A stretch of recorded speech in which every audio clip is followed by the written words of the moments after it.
Hi, it's Dwyer, gamblersadvisory.com, a free site, bettingangle.us, a free site. It is June the 4th, 2025. Remember, the opinion you should follow should be your own. Just consider this video to be a second opinion from a complete stranger online. Now, let me just say, I used to go to Vegas with a friend, and um, he would have us going all over the Vegas Strip, trying to get better odds in the sports book. In other words, if the odds were a minus 120 and he wanted to take the favorite, he would have us going to different casinos to try to get a minus 110. Right? That's how gamblers operate. That's how paranoid people are. Right? They, are willing to shop around. And this was back before you had all these legal online casinos where you could shop around in a few clicks. Right? Now, that's the gambling culture. The state of Illinois has decided they're going to tax sports betting. What I want people to consider is how this is going to land with the betting community. Right, folks? I don't believe it's going to land well at all. The group that is feverishly looking for a better line is going to hear that if they bet at an Illinois casino, there is no better line. They're going to be paying worse than market if the market is defined nationally.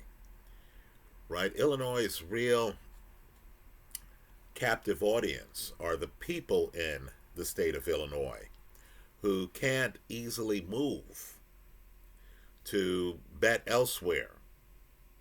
I'm guessing the net result of all of this is going to be a lot of gamblers leaving the state of Illinois. Right? That's what happens. The people who gamble for a living, the people who gamble enough so that, it's a portion of their income that they rely upon, they're going to leave the state of Illinois. Also, you're going to have, gamblers up in arms in other states, making sure that their states aren't as stupid. Right? So the politicians don't know the culture, folks. The culture is built on the odds. Right? There's a big difference between a minus 120 and a minus 110. Huge difference. If the politicians haven't figured it out, I just want them to realize that they need to, because that's going to change the industry. You already have, by the way, offshore books all over the place. If any jurisdiction, whether it's a state, whether it's the federal government here in the United States, decides that they're going to tax sports betting, understand that the market is a mobile one. In fact, an entire group of the market, of course, regularly looks at lines on offshore books to figure out how good a deal they're getting here domestically. So let's see the fallout from what they're doing in Illinois. It's a little bit surprising, too, because that state, of course, has one of the biggest pension crises in the United States.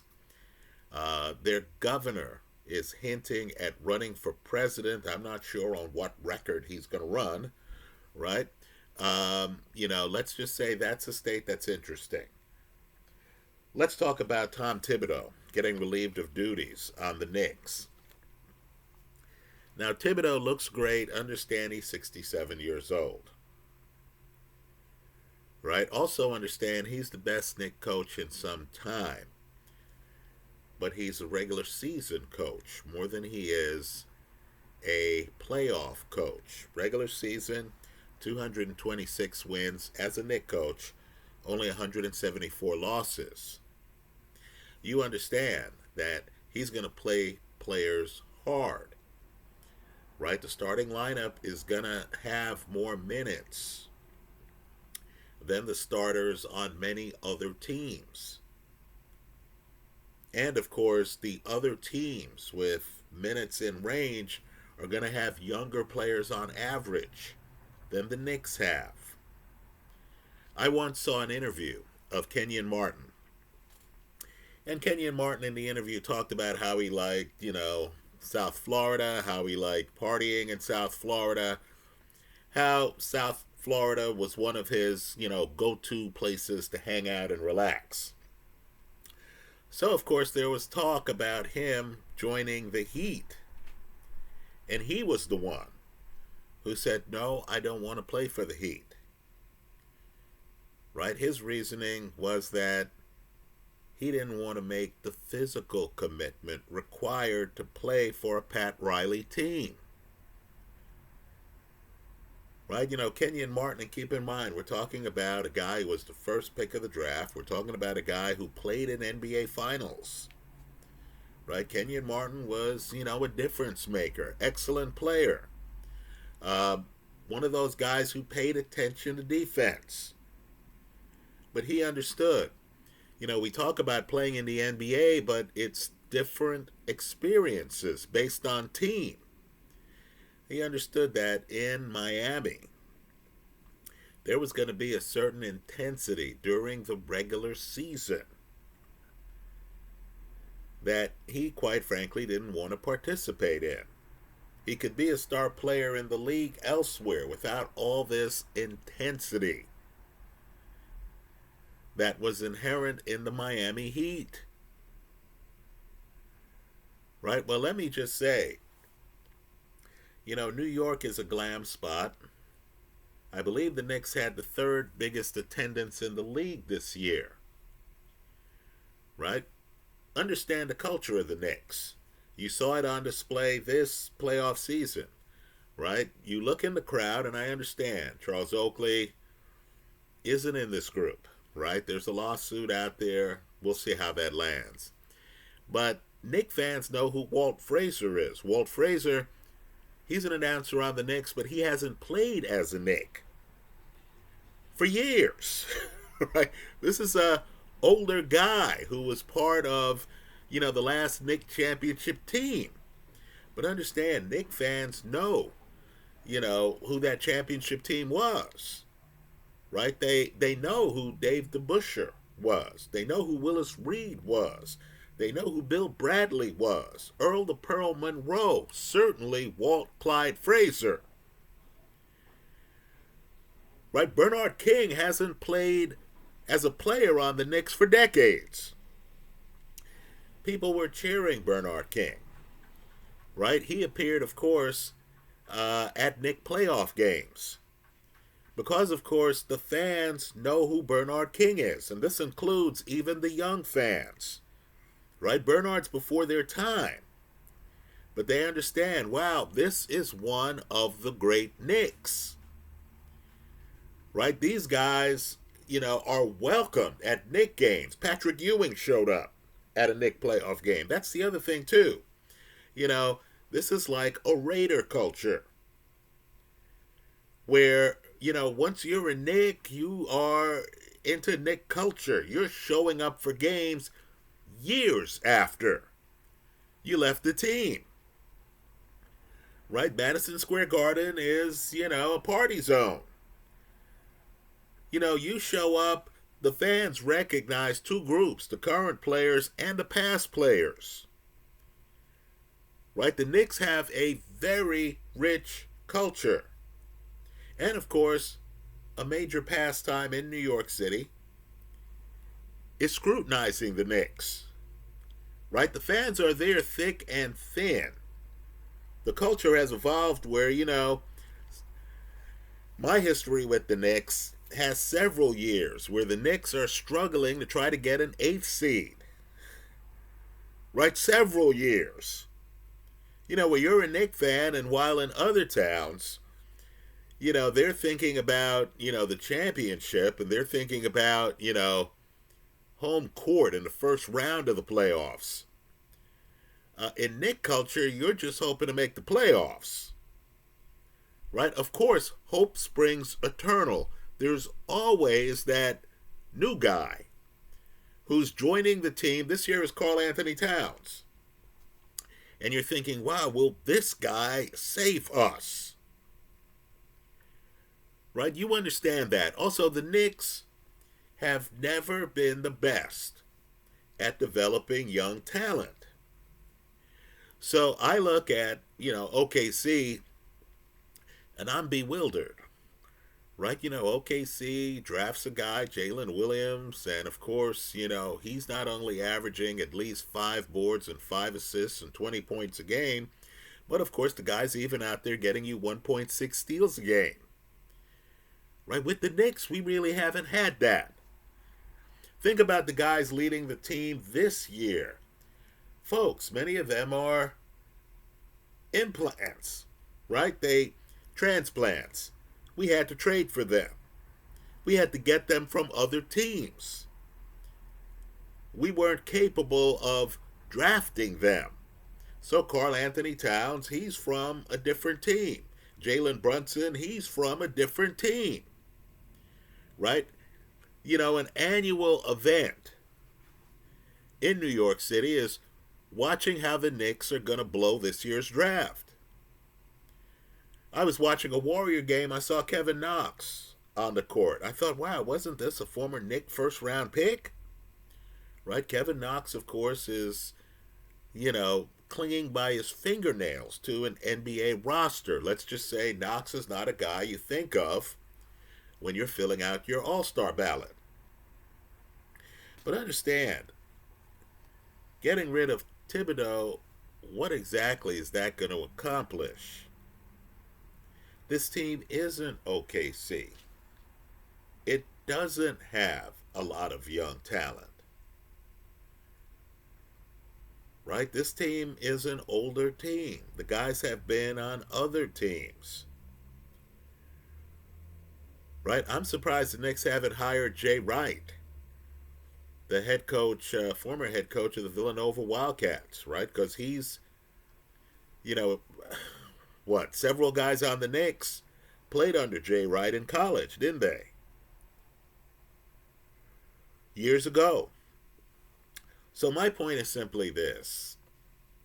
Was the problem Thibodeau? And I'll agree, Thibodeau burns out starters. Right? You look good in the regular season. In the postseason, you're tired. You can't keep up with younger, fresher legs. But isn't also part of the problem, and it's been ongoing, the Knicks GM? Right? I understand. Karl Anthony Towns was the first pick in the draft. Right? I understand, Karl Anthony Towns wanted to be a Knick. He's one of the best shooting big men I've seen from range. Right? But understand, he's not Joker. Joker, if you look at the defensive numbers, is one of the best defensive big men in the game. That's doing it without blocking shots. Right? Karl Anthony Towns is not defensively blessed. Right? Karl Anthony Towns is not a rim protector. Karl Anthony Towns couldn't play great defense when he had multiple Defensive Player of the Year, Rudy Gobert, as a teammate in Minnesota. Right? Understand, Jalen Brunson, I love his game where he's able to maximize his height. He knows how to pivot. He knows how to lean. He has a shoulder between you and where he's holding the ball. He does fadeaway shots. But he's defensively challenged. Right? Understand, he's not going to be able to stop some of the other point guards in the league. Right? The Guy who is defensively blessed on the Knicks, Josh Hart, right? Just understand that he's not offensively blessed, right? Josh Hart is not going to, average 20 points a game. That's not his game. Let me say this too. The Knicks had one of the best defensive bigs in the game, Hartenstein, right? Just like the Lakers had one of the best defensive players in the game, Alex Caruso. The GMs of the team weren't able to keep these guys in the building. You would think that anyone looking at Knick games would realize that Hartenstein was adding a tremendous amount to the team defensively. Right? Robinson just doesn't have the width that Hartenstein has. Now, Hartenstein has an ugly looking shot. Who cares? It goes in. Right? I'm a child of the 70s. Watching guys like George McGinnis shoot the basketball. Who cares how it looks? As long as it goes in. Well, you know the rest. Hartenstein is the kind of player the Knicks have a hard time keeping. Right? Because he's good defensively. He's not a superstar. Right? Chances are you're going to, put other centers, Embiid, on your Eastern Conference All-Star ballot before Hartenstein. But you realize that this guy is a glue guy. He keeps your team together. Well, Hartenstein and Alex Caruso are still playing. Right? They're two of the big secrets of the OKC Thunder. Right? The Knicks aren't playing anymore because the GM couldn't evaluate talent to the point where they would keep a Hartenstein. This is even as they, in the offseason are picking up a center in Cat. Right? So what I want people to consider here is you have an older team. In other words, I'm not going to be able to bring in some young coach, Joe Mazzulla, or some young coach like that, and have everything flow. Right? There are going to be some older players who are going to say, hey man, I've been in this league for some time. Why am I listening to this guy who's not much older than me? Right? Plus, it's New York City. Right? These Knicks are in New York for the culture in part. Right? They want to try out, you're young, you have money, you want to try out, the latest restaurants. You want to go to Broadway, see a play.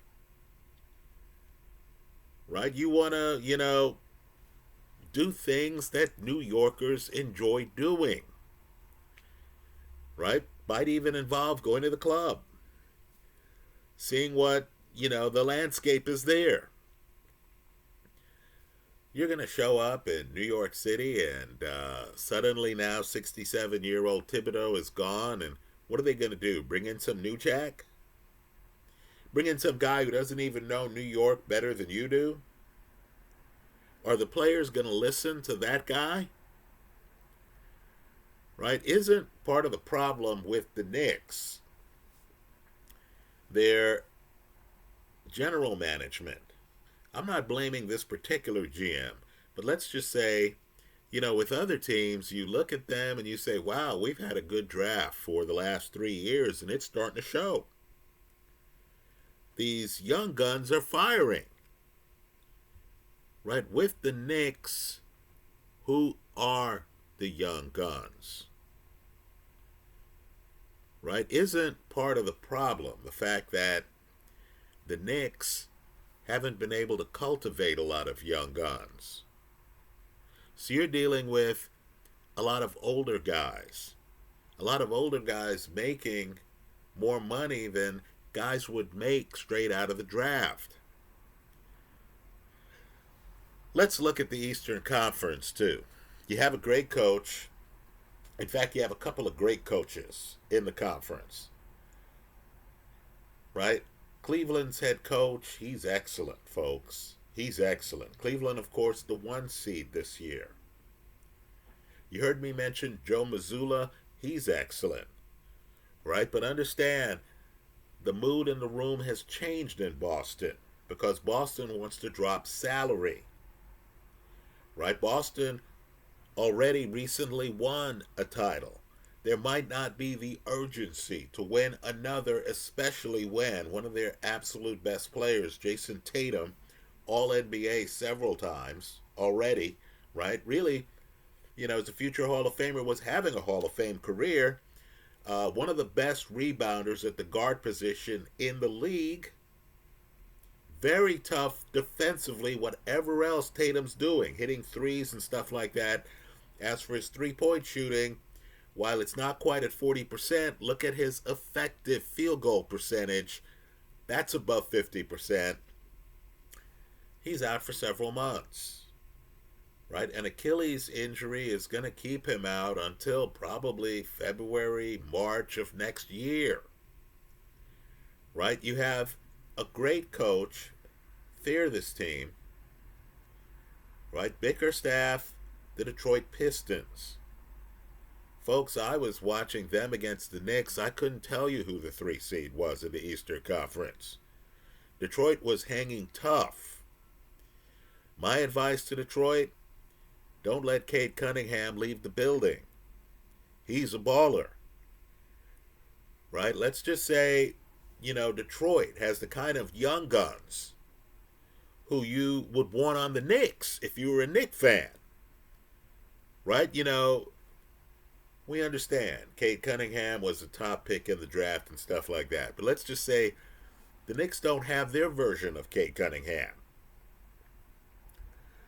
right? So to me, this Thibodeau firing isn't going to solve a lot. A better move might have been to get a guy who could come in off the bench and actually lead that second unit, right? The Knicks needed depth.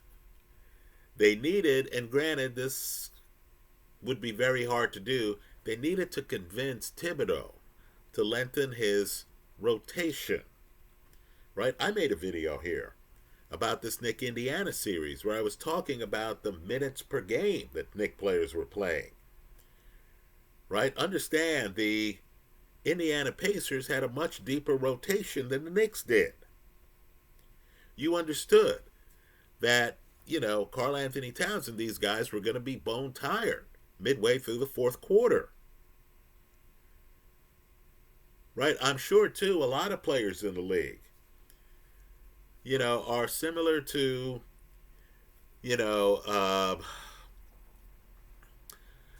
the player I mentioned earlier who didn't want to play for the Miami Heat. And they enjoy New York City, but if their agent came to them and said, hey, the Knicks are interested in you, they're going to say, whoa, I'm not playing 30 minutes a night. You got to be kidding. I'm in my 30s now. Right? A lot of players aren't going to go for a coach who is playing them heavy minutes. And the Knicks right now don't have the bench for a new coach to come in and materially change the culture without adding players.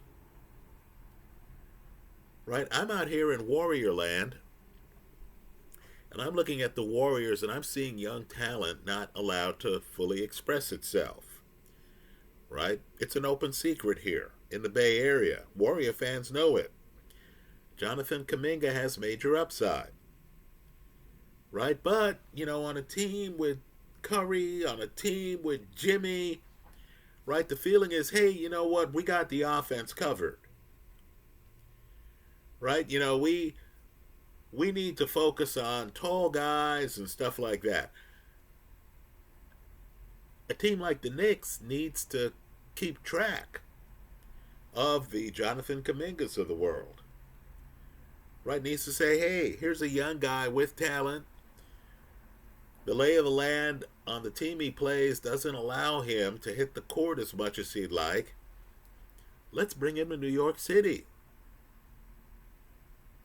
Right? Let's get guys who aren't playing meaningful minutes on their teams. And let's bring them to New York City. Right? I look at some of these other teams too. Let's name another OKC player, Lou Dort. Lou Dort's not an offensive juggernaut. But let's just say you don't want to have Lou Dort playing defense against you. Right? This is the lunch pail guy who first quarter he's in your face. He's trying to steal the ball. Third quarter he's still in your face trying to steal the ball. Fourth quarter you're thinking, damn, I can't wait for this game to end. I don't want to see this guy again for months.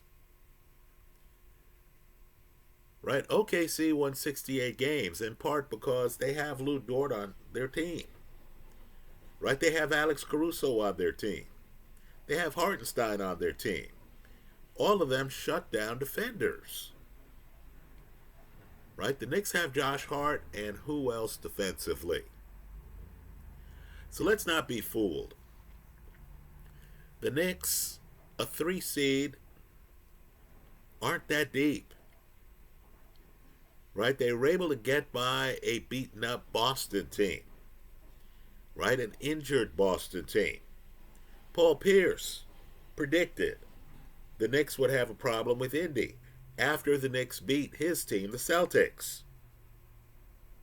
Right? Boston also has that culture the Knicks have, where once you're a Boston guy, right, you're part of Team Boston.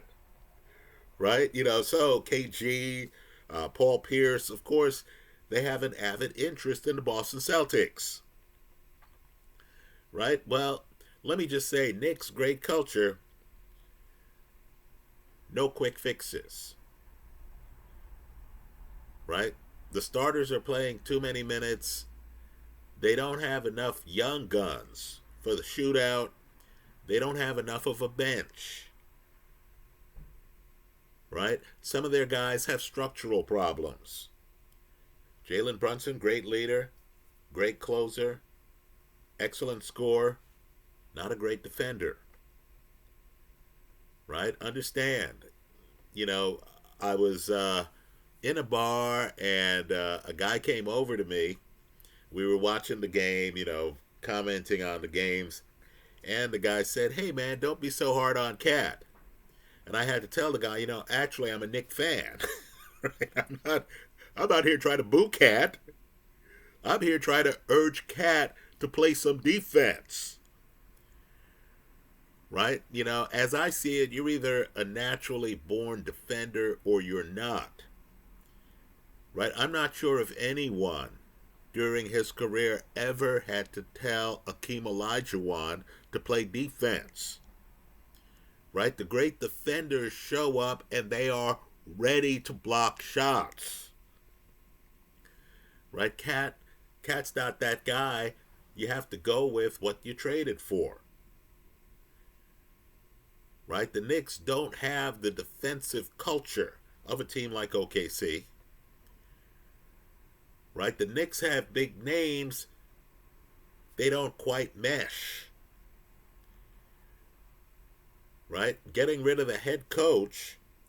Right? The only Knick head coach in recent memory to have back-to-back years with 50 or more wins. Right? A guy who had a 226 wins and 174 losses stint with the Knicks. You're getting rid of the head coach. There isn't a readily apparent plan B. Right? I doubt the Knicks are going to be able to make a lot of trades where they end up with a much younger roster. I doubt during the draft the Knicks are going to pick a sleeper who's going to show up and overwhelm us. Right? Understand. Joker, who I've mentioned earlier in this video, he was a second-round pick. Right? I look at Celtic games, and the Celtics have a bunch of guys who were picked, late in the first round or sometime in the second round. And you're just watching them and you're like, wow, how come Brad Stevens seems to find guys like this every year? And our GM can't. Those are my thoughts. Let me hear yours in the comment section of this YouTube video. Thanks for stopping by.